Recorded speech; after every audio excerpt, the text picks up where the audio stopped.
Or you may be seated. Good morning. Good Shabbos, Shabbat Shalom.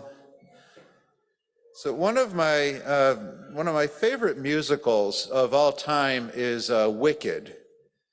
And by the way, I love the fact that you chose Emerald today.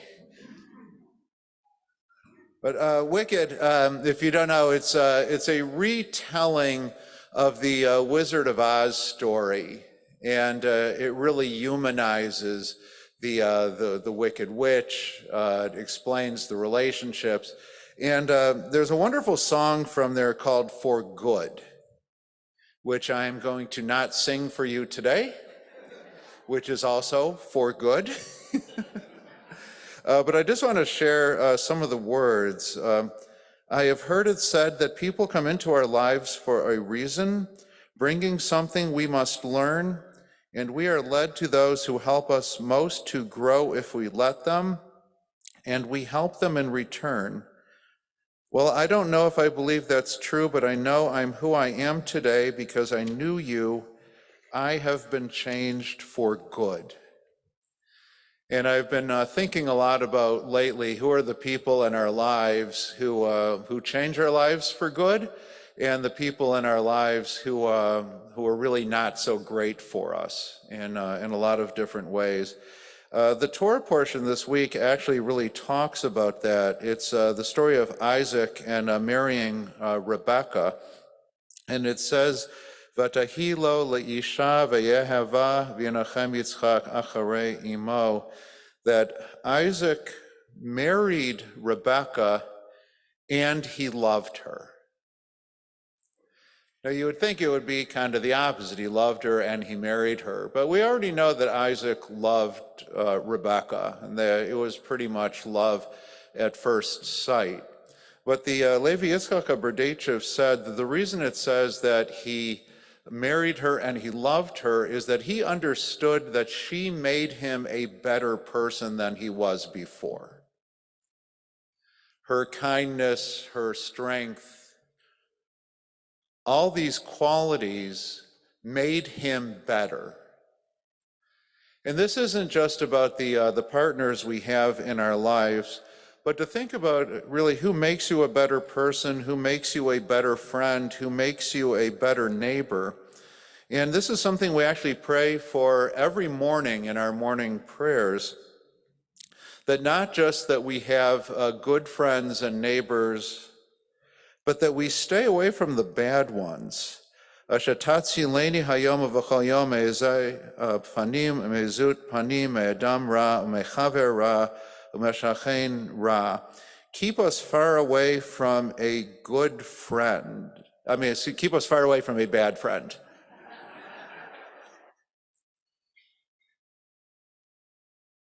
Keep us far away from a bad friend. Yeah, I checked that. So what makes a bad friend? Now, I used to think about a friend who is bad is someone who encourages you to bad things. And these bad things are normally really fun. We used to call this a fraternity. And since there are no pictures whatsoever of when I was in a fraternity, it never happened.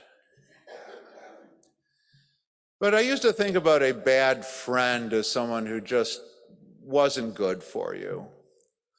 But since October 7th, for me, a bad friend is someone that you have stood up for, but will not stand up with you, will not stand up for you, or is just finding it too complicated to connect with you right now. Since October 7th, we as a people have been finding out who our friends are and who our friends are not. And we have stood with a lot of people, we have stood up for, we have stood with, and a lot of these people are not returning that. Some are, and I am eternally grateful for those who have the courage to stand with us during these very difficult times. But if I hear one more time, well, it's complicated for me to see how you're doing, you ain't a friend, you're just someone I used to know. And I do not have time for that anymore, and I do not have the energy for that anymore. I'm spending my time on the good friends and trying to be a good friend, and if you cannot be a friend now, you never were a friend, and it's unlikely you're going to be. Anthony Hopkins wrote a great article about this a while back about friendships. Now, I know it's a little weird taking relationship advice from Hannibal Lecter, and I haven't had a Chianti or Fava bean in I don't know how long, but he wrote a really powerful passage, and he said, "Let go of the people who are not prepared to love you. Stop having hard conversations with people who don't want change. Stop showing up for people who have no interest in your presence. When you begin to fight for a life with joy, interest, and commitment, not everyone will be ready to follow you. It doesn't mean that you need to change what you are. It means you should let go of the people who aren't ready to accompany you. If you are excluded, insulted, forgotten, or ignored by the people you give your time to, you don't do yourself a favor by continuing to offer your energy and your life. The more time you spend trying to make yourself loved by someone who is unable to, the more time you waste depriving yourself of the possibility of this connection to someone else." I would suggest very strongly on Shabbat, think about the people who change you for good. Think about the people who make you want to do good in the world, and let go of everyone else. Shabbat Shalom.